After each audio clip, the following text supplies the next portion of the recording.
On the night of September 12, 1987, somewhere between the champagne toasts and the jazz quartet's final set, $2.9 million in jewelry, cash, and bearer bonds vanished from the Westwood estate of oil magnate Richard Caldwell. The theft occurred during one of Los Angeles's most exclusive social events of the season, a fundraising gala attended by over 200 of California's elite.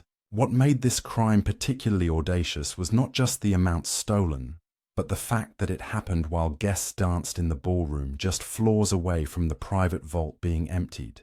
For 23 years, the case remained one of the LAPD's most frustrating unsolved mysteries. The thieves left no fingerprints, no witnesses, and no trace of the missing fortune. Then in May 2010, a photograph posted on a social media platform would crack the case wide open in the most unexpected way possible. A woman wearing a distinctive diamond and sapphire bracelet at a charity luncheon in Phoenix caught the attention of someone who had studied the Caldwell robbery files for years. That bracelet had been described in meticulous detail in the original police report, one of 12 custom pieces stolen that night. The woman wearing it was the wife of Jerome Williams, a catering supervisor who had worked the Caldwell Gala 23 years earlier. Jerome had hidden in plain sight for more than 2 decades, living a modest middle-class life, while his wife occasionally wore pieces from one of Los Angeles's most notorious heists. Before we dive deeper into this incredible story, let us know in the comments where you're watching from. We'd love to hear from you. And don't forget to hit that subscribe button so you never miss any of our upcoming videos. The Caldwell estate sat on 3 acres in the hills above Bel Air, a sprawling Mediterranean revival mansion built in 1962. Richard Caldwell had made his fortune in Texas, oil, before relocating to Los Angeles in the early 1980s. His home was known throughout Southern California's social circles, not just for its architecture and grounds, but for the private collection housed in a climate-controlled vault on the 2nd floor. Caldwell collected rare jewelry, particularly pieces from the Art Deco period, and he kept significant amounts of cash and negotiable securities on hand for various business dealings. His wife, Catherine, wore pieces from the collection to major social events, and the couple occasionally loaned items to museums for exhibitions. Security at the estate was substantial, but not impenetrable. The main vault was protected by a combination lock system manufactured by Mosler Safe Company. Considered state-of-the-art for the mid-1980s, the room itself had reinforced steel plating in the walls and a separate alarm system connected directly to a private security firm based in Beverly Hills. But like many wealthy homeowners of that era, the Caldwells relied heavily on their staff and their social position for security. The idea that someone would rob them during a party, surrounded by witnesses, seemed absurd. Jerome Williams had been working in Los Angeles catering for 8 years by 1987. He was 31 years old, originally from Detroit, where he had grown up in a working-class neighborhood on the city's east side. His father had worked at a Ford plant for 30 years, before a plant closure in 1982 left him without a pension. Jerome had moved to California in 1979 with dreams of making it in the restaurant business, but those dreams had gradually faded into the reality of working other people's events, serving food to people who spent more on a single dinner party than he made in 6 months. He had a natural aptitude for understanding how wealthy people lived. Working high-end events gave him access to homes and estates that most people only saw in magazines. He paid attention to details that other catering staff ignored. He noticed where people kept their valuables, how security systems worked, which households had extensive staff, and which relied on technology. He noticed the gaps, the assumptions, the moments when even the most careful people let their guard down.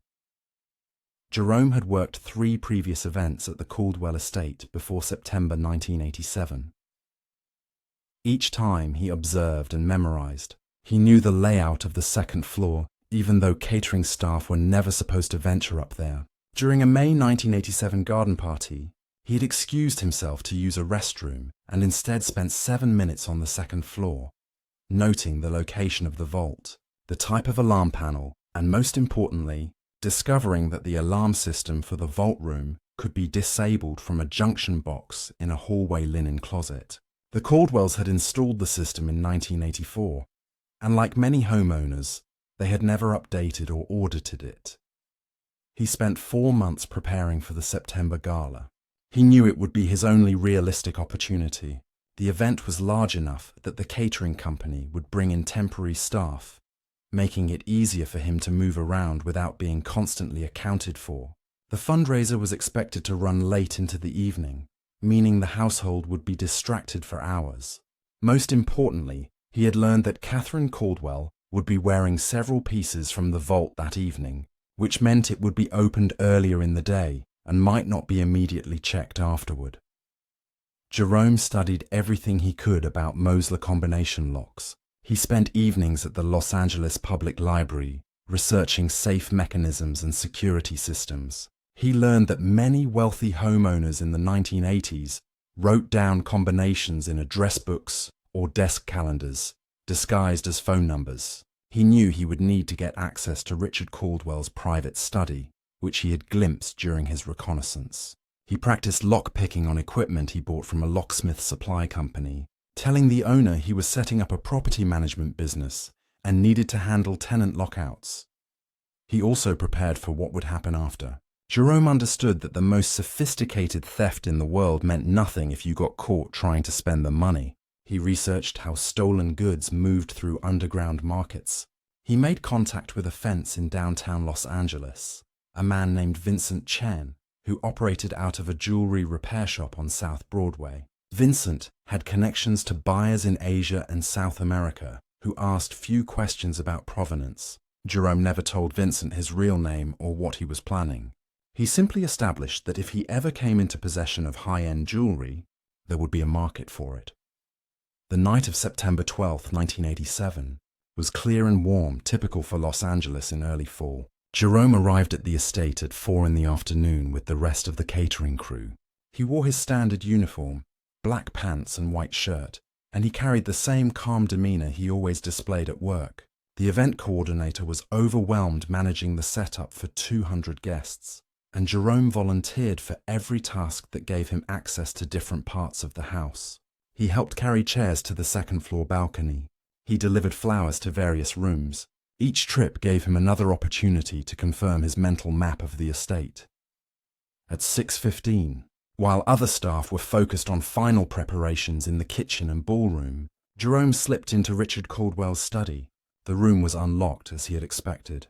Nobody imagined a crime would occur with 200 people about to arrive. He went directly to the desk and opened the top right drawer. Inside was a leather-bound address book. He flipped through it quickly, looking for number combinations that didn't match standard phone formats. On a page marked with the letter M, he found what he was looking for, a 7-digit number written next to the word Mosler. He photographed it with a small camera he had hidden in his pocket, then returned everything exactly as he had found it. The gala began at 7:30. Guests arrived in limousines and luxury cars, handing their keys to valet attendants stationed at the circular drive. Jerome worked the bar service on the main floor, pouring wine and mixing cocktails, playing his role perfectly. He was courteous, efficient, and invisible in the way that service workers often are at high society events. He watched Catherine Caldwell move through the crowd, wearing a sapphire necklace and matching earrings from the vault collection. He noted when Richard Caldwell stepped out to the garden for a cigar with several business associates. At 9:40, during the auction portion of the evening, Jerome told the catering supervisor he needed to retrieve additional champagne flutes from the upstairs storage area. The supervisor barely acknowledged him, focused on coordinating the serving staff. Jerome took the back staircase to the second floor. The hallway was empty, the sounds of the party muffled by thick walls and expensive carpeting. He went directly to the linen closet and opened the junction box for the vault alarm system. He had studied the wiring diagram for this model and knew exactly which circuit to disable. Using a small tool, he carefully disconnected the alarm, leaving everything else functioning normally. If anyone checked the main security panel downstairs, it would show green lights across the board. The vault room door was locked, but it was a standard residential lock. Nothing compared to the vault itself. Jerome picked it in less than 2 minutes. Inside, the vault dominated one wall, a massive steel door with the Mosler logo embossed in bronze. He approached it carefully, pulling out the paper where he had written the combination from the address book. His hands were steady. He had practiced this moment in his mind hundreds of times. He turned the dial slowly, feeling each click of the mechanism. Right to 7, left past 7 twice, stopping on 31. Right to 18, left to 43. The vault opened with a soft mechanical sound that seemed impossibly loud in the quiet room. Inside, organized on custom shelves, was everything the police report would later describe in detail. Jewelry boxes from Cartier, Van Cleef and Arpels, and Harry Winston. Stacks of $100 bills in bank bands. Bearer bonds in protective sleeves. Jerome had brought a small leather messenger bag, the kind that business executives carried. Nothing that would look suspicious if someone passed him in the hallway. He worked methodically, taking pieces that would be easiest to liquidate. He left behind anything too distinctive or that might be immediately noticed as missing. He took 12 jewelry pieces, $240,000 in cash, and bearer bonds worth $2.4 million. The entire operation inside the vault room took 11 minutes. He closed the vault, spun the dial and wiped down every surface he had touched. He reconnected the alarm circuit in the linen closet and returned downstairs using the back staircase. He hid the messenger bag in a catering supply box that would be loaded into the truck at the end of the night. Then he returned to the bar service as if he had never left. His absence had barely been noticed in the chaos of serving 200 demanding guests. The theft was not discovered until the following afternoon. Catherine Caldwell had gone to the vault to return the sapphire pieces she had worn to the gala, and noticed immediately that other items were missing. The LAPD was called at 2:30.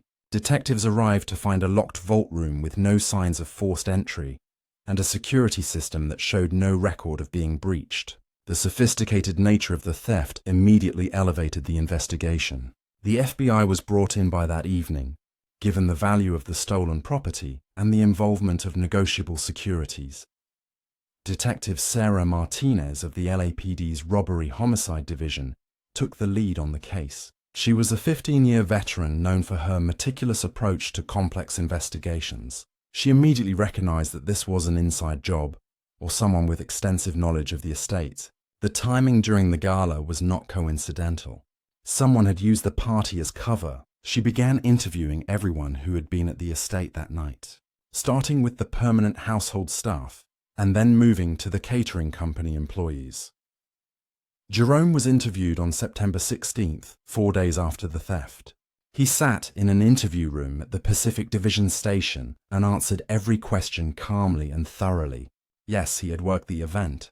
No, he had not noticed anything suspicious. No, he had not been on the second floor except when helping to set up chairs on the balcony earlier in the evening, and that had been under supervision. He had no criminal record. His references from the catering company were solid. Detective Martinez noted his composure but found nothing to indicate guilt. Jerome was one of 43 catering staff who worked the event that night. Without physical evidence or witness testimony placing any of them in the vault room, the investigation stalled. The bearer bonds were the biggest concern for investigators. Unlike cash or jewelry, which could be sold relatively anonymously, bearer bonds were negotiable securities that could be redeemed for their full face value by anyone who physically possessed them. They were essentially untraceable cash in large denominations. Financial institutions were alerted, but the bonds could potentially be cashed anywhere in the world. The FBI contacted international law enforcement agencies, but without knowing who to look for, it was like searching for shadows. Jerome understood that patience was his greatest weapon. He had taken one of the biggest risks of his life, and now he had to be smarter than every investigator looking for him. He continued working for the catering company through the end of 1987, maintaining his normal routine. He lived in the same modest apartment in Culver City that he had rented for 3 years. He drove the same 8-year-old Toyota. He gave investigators no reason to look at him twice. In January 1988, he quit his catering job and moved to Phoenix, Arizona. He told friends he was burned out on the Los Angeles restaurant scene and wanted a fresh start. The move was calculated. Phoenix was large enough to disappear into, but not so far from Los Angeles that the relocation itself seemed suspicious. He took a job managing a small restaurant in Scottsdale, a position that provided legitimate income and kept him in the hospitality industry where his background made sense. He had left the stolen property hidden in Los Angeles, buried in a storage unit he had rented under a false name 6 months before the heist. He did not touch it for 2 full years. This was the hardest part, sitting on a fortune while living paycheck to paycheck and knowing that one wrong move could destroy everything. He read news coverage of the Caldwell investigation obsessively. The story appeared in the Los Angeles Times several times in late 1987 and early 1988, each article noting the lack of progress. By 1989, coverage had stopped. The case was going cold. In March 1990, Jerome made his first move. He took a weekend trip to Las Vegas and brought with him a single piece of jewelry from the Caldwell collection, a diamond tennis bracelet that was elegant but not distinctive. He went to a pawn shop on East Fremont Street, a place known for asking few questions. He told the owner he had inherited it from an aunt and needed quick cash. The owner offered him $12,000, probably 1/3 of the piece's actual value. Jerome accepted without negotiating. He was not there to maximize profit. He was there to test the waters and see if the piece would trigger any alarms. Nothing happened. No police visit, no follow-up questions. The piece had likely been melted down or sold to a private buyer within days. Jerome had successfully converted his first piece of stolen property into clean money. Over the next 5 years, he made similar trips to different cities: San Diego, Tucson, Albuquerque, Denver, never the same place twice. Never more than one piece at a time, never creating a pattern that could be traced. He used the money carefully, supplementing his restaurant income, but never in ways that would raise red flags with the IRS or prompt questions from friends. The bearer bonds were more complicated. Jerome had researched extensively and discovered that certain banks in Mexico and Caribbean nations had looser documentation requirements for bond redemption. In 1992, he took a vacation to Cancun and redeemed bonds worth $200,000 at a private bank, whose officers were accustomed to wealthy clients seeking discretion. He repeated this process over several years, always in different locations, always with patience. By 1997, he had liquidated all the bonds and jewelry. The cash he had taken directly from the vault he had been spending gradually since 1990, always in small amounts. Jerome met Diana Foster in 1993 at the Scottsdale restaurant where he worked. She was a nurse at Scottsdale Memorial Hospital, 6 years younger than Jerome, with a warm smile and an easy laugh. They dated for 2 years before getting engaged. Jerome knew that marriage meant bringing someone into his life who might eventually discover his secrets. But by 1995, he felt confident that the Caldwell heist was buried in the past. The LAPD had moved on. The Caldwells had been reimbursed by their insurance company. The case file was gathering dust in a warehouse of unsolved crimes. He never told Diana the truth about where his money came from. He explained his modest financial comfort by saying he had made some smart investments in the stock market in the late 1980s and early 1990s. Diana had no reason to doubt him. He lived frugally, worked steady hours and saved diligently. They married in October 1995 in a small ceremony attended by friends and family. Jerome's mother came from Detroit, proud to see her son settled and apparently successful in his adopted city. They bought a 3-bedroom house in Tempe in 1997, a comfortable middle-class neighborhood with good schools and quiet streets. Jerome had purchased the house with cash he carefully structured through a series of deposits and transfers designed to look like regular savings. He had become an expert at living just below the threshold of suspicion. They took modest vacations, drove reliable but not flashy cars, and lived a life that attracted no attention whatsoever. The only indulgence Jerome allowed himself was occasionally giving Diana jewelry as gifts. He told her the pieces were estate sale finds or good deals he had negotiated from jewelers he knew through his restaurant connections. Most of the pieces he gave her were from his legitimate income, purchases made to establish a pattern. But 3 pieces were from the Caldwell collection, items he had kept back from his systematic liquidation. One was the diamond and sapphire bracelet that would eventually undo him. He gave Diana the bracelet for their 10th wedding anniversary in 2005. It was a stunning piece, Art Deco design with alternating diamonds and sapphires set in platinum. Diana treasured it, though she rarely wore it. It seemed too expensive for everyday life, the kind of jewelry reserved for special occasions. She kept it in her jewelry box along with her other precious items, unaware of its history. Detective Martinez had retired from the LAPD in 2004, but she never forgot the Caldwell case. It was one of the few major investigations in her career that had gone completely unsolved. She had taken copies of the case files with her when she retired, something technically against policy, but overlooked for a veteran with her record. She spent time in retirement reviewing old cases, looking for connections she might have missed during active investigations. The Caldwell file was one she returned to repeatedly. In 2008, Martinez began digitizing her old case files and uploading information to a private database she shared with other retired detectives who consulted on cold cases.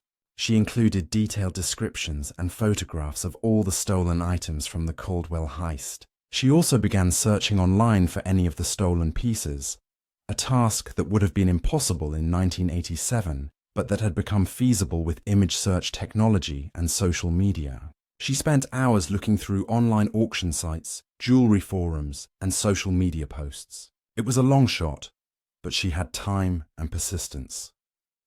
On May 17, 2010, Martinez was scanning through photographs on a Facebook page for a Phoenix charity organization when she saw the bracelet. A woman was wearing it in a photo from a fundraising luncheon held the previous month.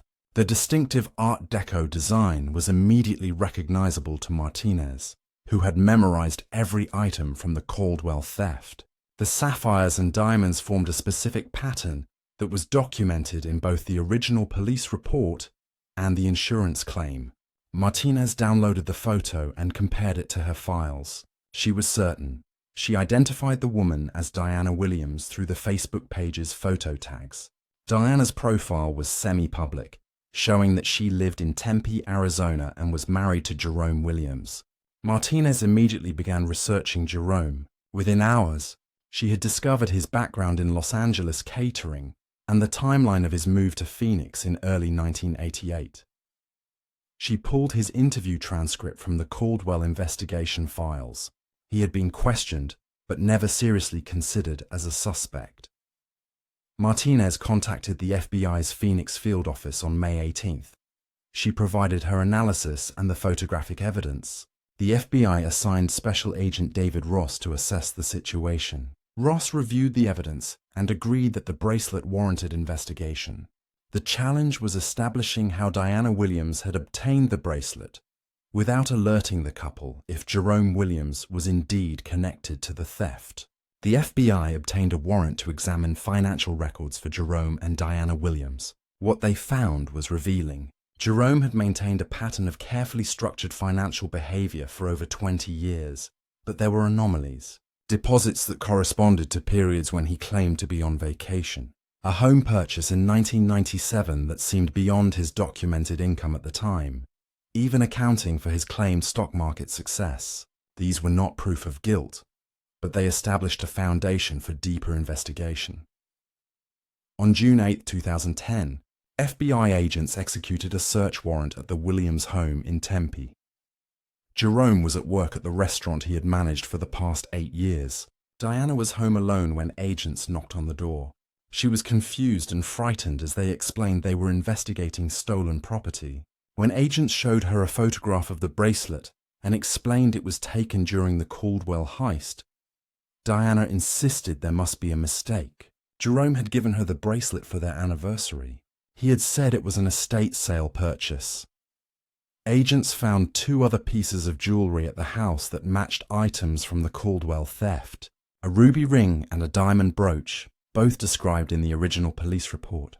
They also found financial records that Jerome had kept, meticulously documenting his liquidation of the stolen property over 15 years. He had hidden the records in a locked filing cabinet in the garage, apparently unable to destroy the documentation of his greatest achievement, even though keeping it was extraordinarily risky. Jerome was arrested at his restaurant that afternoon. He was read his rights and transported to the FBI field office for questioning. Special Agent Ross conducted the interview. Jerome said nothing for the first 30 minutes, sitting in silence while Ross laid out the evidence. The bracelet, the other jewelry, the financial records, the timeline that placed him at the Caldwell estate on the night of the theft. Finally, Jerome asked for an attorney and the interview ended. His attorney, a Phoenix criminal defense lawyer named Patricia Gonzalez, advised him that the evidence was overwhelming. The jewelry alone was enough to secure a conviction, and the financial records documented a clear pattern of liquidating stolen property.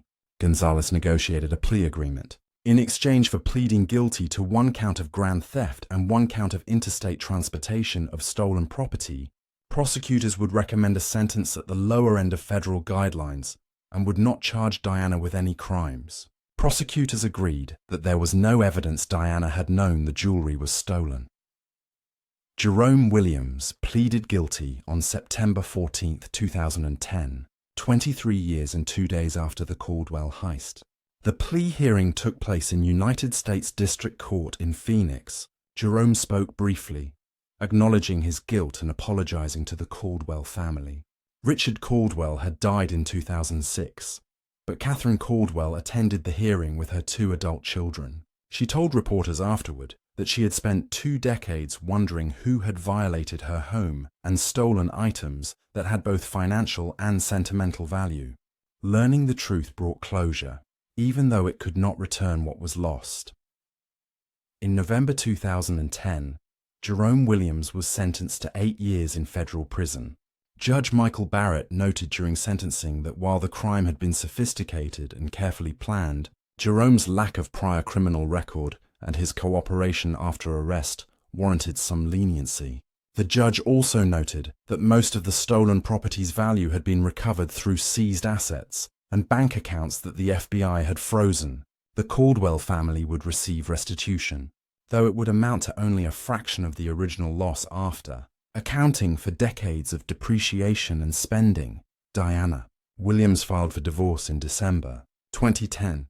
She told friends she felt betrayed, not just by the crime, but by the 23 years of deception. She had built a life with a man who had hidden a fundamental truth about who he was and where their comfortable life had come from. She kept the house in Tempe and returned to using her maiden name. She never wore jewelry again, even pieces Jerome had given her that were legitimate purchases.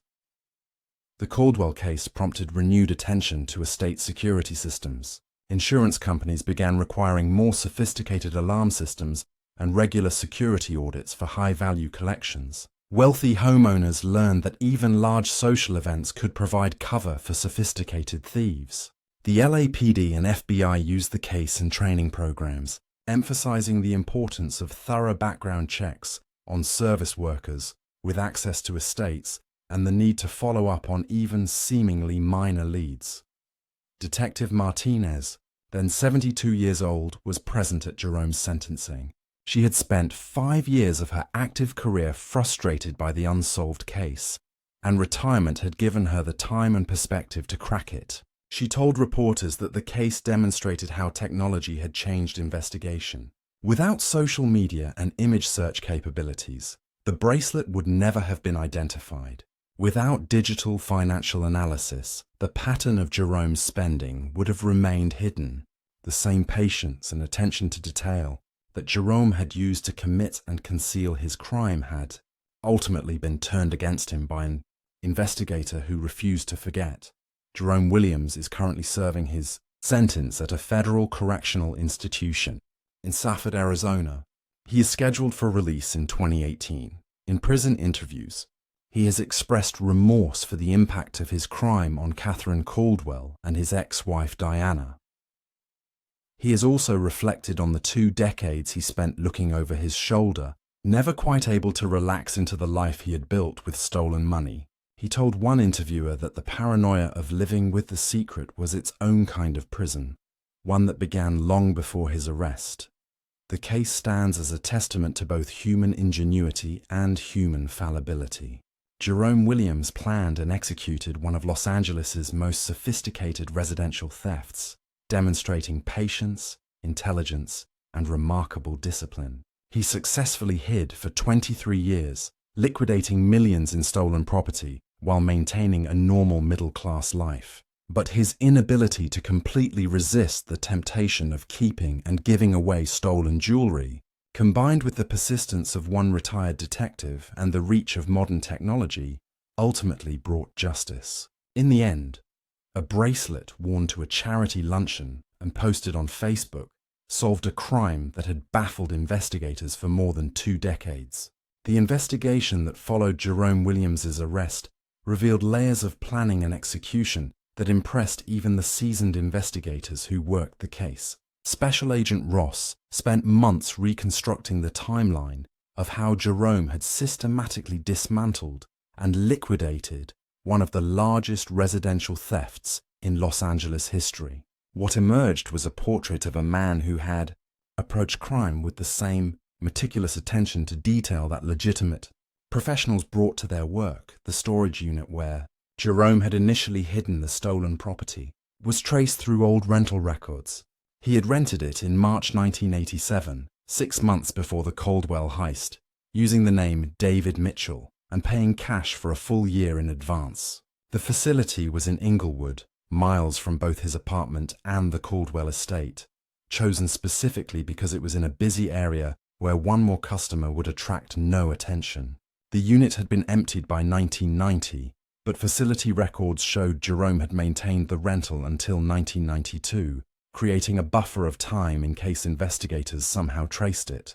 The manager who had been working there in 1987 was still employed at the facility in 2010 and vaguely remembered a quiet black man who always paid in cash and visited irregularly, usually during business hours when the facility was busy. Investigators also discovered that Jerome had maintained a safety deposit box at a bank in Glendale from 1988 until 2001. The box had contained the bearer bonds during the period when he was gradually liquidating them. Bank records showed he had accessed the box 37 times over 13 years, each access corresponding to one of his trips to redeem bonds. The pattern revealed his discipline. He never took more than he could safely redeem on a single trip, and he never made trips more frequently than every few months. This restraint, investigators realized, was what had allowed him to avoid detection for so long. The fence Jerome had initially contacted, Vincent Chen, had died in 1995, but FBI investigators tracked down his son, who had taken over the jewelry repair business. The son remembered his father mentioning years earlier that he had been approached by someone planning a major score, but that the person had never followed through. Vincent Chen had apparently been Jerome's backup plan, a connection he established but never used. This suggested Jerome had multiple contingency plans and had been sophisticated enough to know that using a single fence for everything would be dangerous. Financial forensics revealed that Jerome had paid taxes on all his income, both legitimate and illegally obtained. He had structured his returns to show the stolen money as investment income and capital gains, creating a paper trail that would withstand casual scrutiny. He had even paid the appropriate capital gains taxes on the bearer bonds he redeemed, understanding that tax evasion was how many criminals ultimately got caught. This attention to detail demonstrated a deep understanding of how modern law enforcement operated. Diana Williams's life was devastated by the revelation of her husband's crimes. Friends described her as being in shock for months after Jerome's arrest. She had given up her nursing career in 2003 to focus on volunteer work and managing their household, supported by what she believed was Jerome's legitimate income from restaurant management and wise investments. Now she found herself at 52 years old, divorced, and discovering that the comfortable life she had known was built on stolen property. She cooperated fully with investigators, providing access to all financial records and helping them trace purchases and gifts Jerome had made over their 15-year marriage. She submitted to multiple interviews where FBI agents questioned her extensively about whether she had known or suspected the truth. The consensus among investigators was that Diana had been completely deceived. Jerome had compartmentalized his life so effectively that even his wife had never glimpsed the secrets he carried. The 3 pieces of jewelry recovered from the Williams home were returned to Catherine Caldwell in early 2011. She was 83 years old by then, a widow living in a smaller home in Santa Barbara. She told reporters that seeing the pieces again after 23 years was surreal. The bracelet had been a gift from her late husband for their 25th wedding anniversary in 1982. The ruby ring had belonged to her mother. The diamond brooch had been purchased in Paris during a trip in 1979. The items had significant sentimental value beyond their monetary worth. Catherine Caldwell also spoke about the psychological impact of the theft. For years after the robbery, she had felt violated in her own home. She had trouble sleeping, constantly worried about security, and never felt entirely safe, even after moving to a new residence in 1995. She had wondered for 2 decades whether the thief had been someone she knew, someone she had spoken to at parties, someone who had smiled at her while planning to rob her. Learning it was a catering worker she would never have noticed. Answered some questions but raised others about how vulnerable anyone could be to someone determined and patient enough. The investigation also examined Jerome's life in the years after the heist, looking for any indication that he had been involved in other crimes. They found none. Jerome Williams appeared to have committed one perfect crime and then stopped, content to live off the proceeds and build a legitimate life. This was unusual. Most criminals who successfully pulled off major thefts either got greedy and tried again, or branched into other criminal activities. Jerome had done neither. He had worked steady jobs, paid his taxes, maintained his home, and lived as a model citizen in every way except for the foundation of lies his life was built upon. Psychologist Dr. Ellen Martinez, who was not related to Detective Sarah Martinez, was brought in to evaluate Jerome as part of the pre-sentencing investigation. Her report, portions of which were made public during the sentencing hearing, painted a picture of a man driven by a sense of economic injustice. Jerome had watched his father lose everything after decades of loyal work. He had spent years serving wealthy people who treated him as invisible. The Caldwell heist, Dr. Martinez suggested, was not primarily about greed, but about taking back what Jerome felt the wealthy owed to people like him and his father. This analysis did not excuse the crime, but it provided context for understanding how an otherwise law-abiding person could commit such a serious offense. Jerome had not been a career criminal. He had been an angry young man who saw an opportunity to level what he perceived as an unfair playing field. The tragedy, Dr. Martinez noted in her report, was that Jerome's intelligence and planning ability could have led to legitimate success if he had channeled those talents differently. The restaurant where Jerome had worked for 8 years before his arrest struggled after news of his arrest became public. Customers associated the establishment with the crime, even though Jerome had been hired years after the Caldwell heist and his criminal past had no connection to his restaurant work. The owner eventually sold the business in 2012, and it reopened under new management and a different name. Several former employees told reporters that Jerome had been an excellent manager, fair to staff and skilled at running operations.